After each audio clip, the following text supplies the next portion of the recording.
I think it's just the Wild West here. There is no law that determines, and whether that's at a national level or at a state level.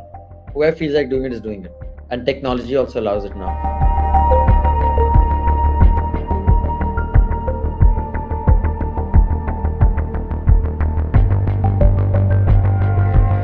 जो लोग चुप नहीं रह सकते उनके लिए कई तरह के तरीके अपनाते हैं। ये सर्विलांस एक तरीका है, उसमें स्नूपिंग या फैब्रिकेटेड केसेस जो सिर्फ आवाज को चुप कराने के लिए, कामों को रोकने के लिए ही इस्तेमाल होते हैं।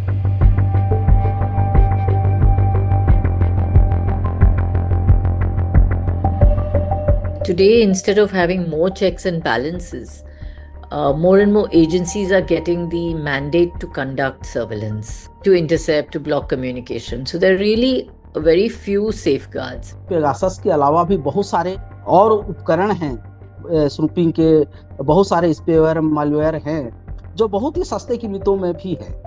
We talk about data collection through facial recognition, CCTV recordings, etc. Journalists won't even get to know if their communication is intercepted, except for disclosures like Pegasus, when the extent of surveillance was astounding. Ultimately, what happened? The Supreme Court said that the use of spyware was allowed for security purposes. पहले के और अभी वर्तमान में अगर तुलना करेंगे तो देखेंगे कि जिस तरह से सेमिनार, गोष्ठी होते थे और समुदायों के या ग्राउंड जीरो में जिस तरह से वायलेशन ह्यूमन राइट्स के हो रहे हैं, उस पर जो चर्चाएं होती थी, पब्लिक के बीच जाना होता था, सरकारों के साथ डेलीगेशन मिल के प्रेस कॉन्फ्रेंस के माध्यम से लोगों के बीच जाने की होती थी, वो सब कार्यक्रम में भी मतलब अपेक्षाकृत कमी आ गई है।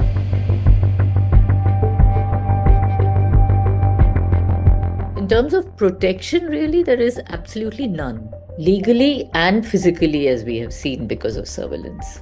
So there is absolutely no consultation. There's no public consultation. There is no consultation which takes into account views that journalists, organizations, unions, bodies would have. The Law Commission, I think, had a couple of reports that came out on some aspects of this, but I don't think it's done anything or has bothered to look at this lately. जैसे छत्तीसगढ़ का ही अगर मैं एक उदाहरण दूं, तो जब कोई पत्रकार मुसीबत में फंस जाता है, मुसीबत में मीन्स मतलब जोखिम भरा जब रिपोर्टिंग करता है, तो ये जो समाज को प्रभावित करने वाली ताकतें हैं, चाहे सामाजिक ढांचे का या फिर सरकारें हो, तो जब उनको मुसीबत करती हैं तो ये जो मीडिया हाउसेस होते हैं, जिनके लिए पत्रकार, एक रिपोर्टर, ये एज ए स्ट्रेंजर भी जो लोग काम करते हैं, जब उनके ऊपर कोई मुसीबत आती है तो ये मीडिया हाउस उनके नाम से खुद को छुड़ा लेते हैं। मतलब वो तब जबकि उस पत्रकार या उस स्ट्रेंजर या उस रिपोर्टर के साथ मीडिया हाउस को खड़े होना चाहिए, वो खुद को अलग होना, मतलब अपनी सुरक्षा के लिए वो तरीका अपनाते हैं। मैकेनिज्म होना चाहिए कि इनकी सुरक्षा सुनिश्चित हो सके व्यवहारिक अर्थों में। इसके लिए सरकारों को भी जवाबदेह होना पड़ेगा।